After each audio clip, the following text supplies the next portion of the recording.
The mess hall of Threll Academy smelled of seared protein cubes and ozone, the usual mid-cycle chaos of 1,000 cadets from 40 worlds packed under one vaulted ceiling. Mara Ellison sat alone at the end of a long table, exactly where she always sat, picking at the gray ration bar that was the closest thing humans could stomach from the Academy's standard menu. She didn't see them coming until a shadow fell across her tray.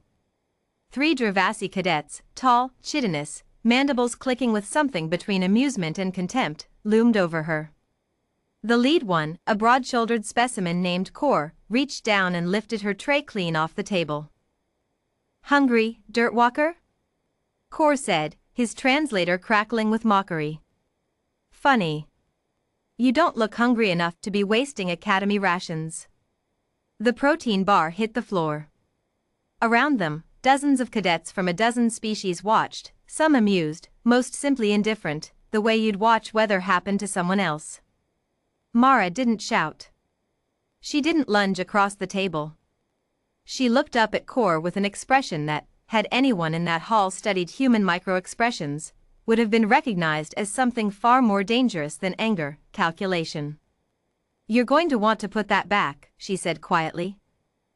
Kor laughed, a wet clattering sound, and tossed the empty tray over his shoulder. "Or what? Your species doesn't even rate combat clearance. You're here on a cultural exchange seat. You're furniture with opinions."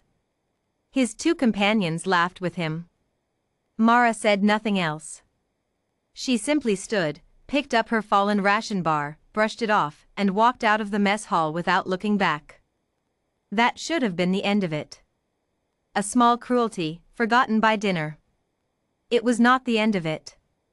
Commander Zyrex of the Vasari Discipline Corps had served 14 years policing the corridors of Threll Academy, and in that time he had developed a finely tuned instinct for trouble. It was this instinct that pulled him toward the East Wing administrative terminals exactly 2 hours and 40 minutes after the mess hall incident, where he found Cadet Ellison sitting calmly at a public requisition console, typing. "Cadet," he said, his 4 eyes narrowing. "Are you filing a grievance?" "No, sir," Mara said, not looking up. "I already ate. Borrowed some credits from a Tellurian friend, bought noodles from the vending kiosk. It's fine." "Then what?" Zyrex asked, lowering himself to peer at her screen. "Are you doing?" What he saw made one of his eyes twitch, a Vasari tell of genuine surprise. She was pulling Academy supply manifests, cross-referencing them against cadet meal plan allocations, cross-referencing those against species dietary requirement registries, and cross-referencing all of that against Disciplinary Code 14 Gamma, theft of rationed property from a fellow cadet, a violation that, on paper, had sat unenforced for nearly a decade because no cadet had ever bothered to invoke it. It was beneath most species' notice. A trifle. A schoolyard squabble unworthy of the Academy's grinding bureaucratic machinery. "Sir," Mara said, finally glancing up, "did you know that Dravasi physiology requires triple the caloric intake of most other species, every 6 hours, due to their exoskeletal molting cycle? And did you know that the Academy's protein synthesis bays only produce enough rationed Dravasi-compatible nutrient paste for exactly the registered Dravasi cadet population, no surplus?" Zyrex's mandibular plates clicked, an old Vasari habit equivalent to a frown. "I did know that, yes. It's a standing logistical concern." "Why?" "Because Cadet Corps just stole and wasted a human ration bar," Mara said, "which means nothing to him nutritionally. But it means I had to requisition emergency caloric substitution from the general stores." She turned the screen toward him. "And substitution requisitions automatically trigger a supply chain audit, which I just submitted 3 hours ago." Zyrex stared at the screen. Then at her. Then back at the screen. "You filed an audit," he said slowly, "over a stolen lunch bar." "I filed an audit," Mara corrected, "because Academy Code 14 Gamma requires that any theft of rationed sustenance be treated as a supply chain integrity violation, not a personal dispute." "It's not about the lunch, Commander." It's never been about the lunch. It's about what happens when a system that thin gets a single grain of sand in the gears. By the time Zyrex understood what she meant, it was too late to stop the cascade. The automated audit, dutifully following protocol no living officer had bothered to read in 9 years, didn't just check Core's ration card. It checked everyone's. It flagged 17 discrepancies in the Dravasi nutrient paste allocation, minor pilferage, black market trading between dorms, 3 cadets running an unauthorized side business reselling surplus paste to underclassmen at a markup. It flagged a supply officer who had been quietly skimming inventory for 2 semesters. It flagged a maintenance fault in synthesis bay 4 that had been underproducing by 6% for months, silently compensated for by draining emergency reserves that no one had bothered to replenish. And because Academy protocol required that any supply chain audit triggering more than 5 violations be escalated to a full systems review, the entire nutrient logistics network for the Dravasi student body, 640 cadets, was placed under automatic lockdown pending inspection. At 1800 hours, the dinner bell rang, and the Dravasi mess line discovered there was no food. By 1830, 640 very large, very hungry, exoskeleton molting cadets were standing in a silent, simmering mass outside a sealed synthesis bay, while administrators scrambled through manifests trying to explain what, exactly, had gone wrong, and why, and who had pulled the thread. It did not take them long to find out.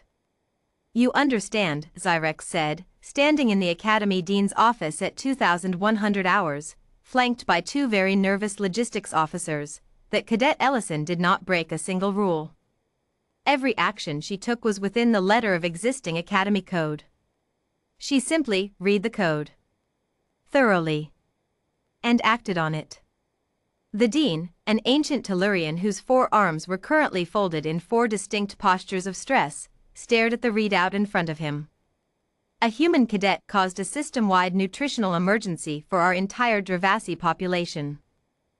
Over a lunch bar. Over a principle, Zyrex corrected, surprising himself with the conviction in his own voice. Cadet Corps believed her insignificant. Believed the rules didn't apply when the victim was beneath consideration. Cadet Ellison demonstrated, with surgical precision, that the rules apply to everyone, and that the rules, properly enforced, cut far deeper than any fist ever could. The Dean rubbed at the ridge above his eyes. "And the audit findings?" "Real," Zyrex said flatly. "All of it. The skimming, the black market, the faulty synthesis bay. She didn't fabricate a single violation. She just looked closely at a system everyone else had stopped looking at, because looking was inconvenient." Core found her the next morning outside the training hall, his mandibles working in something that might have been shame, might have been fury, might have been both. 600 of my people went without proper nutrition for 9 hours, he said. 3 molted improperly. 1 is in the medical bay.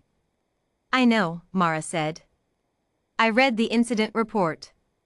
You did this. Over a bar of protein paste you didn't even need. Mara met his gaze without flinching. I did this because you decided I didn't matter enough to follow the rules around. You were right that I couldn't outfight you, Core. Humans don't have exoskeletons or mandibles or 4 eyes. We're slow, and we're soft, and on a battlefield, most of us would lose to most of you. She paused. But every system you live inside, the supply chains, the codes, the regulations, the fine print nobody bothers to read, those are our native terrain.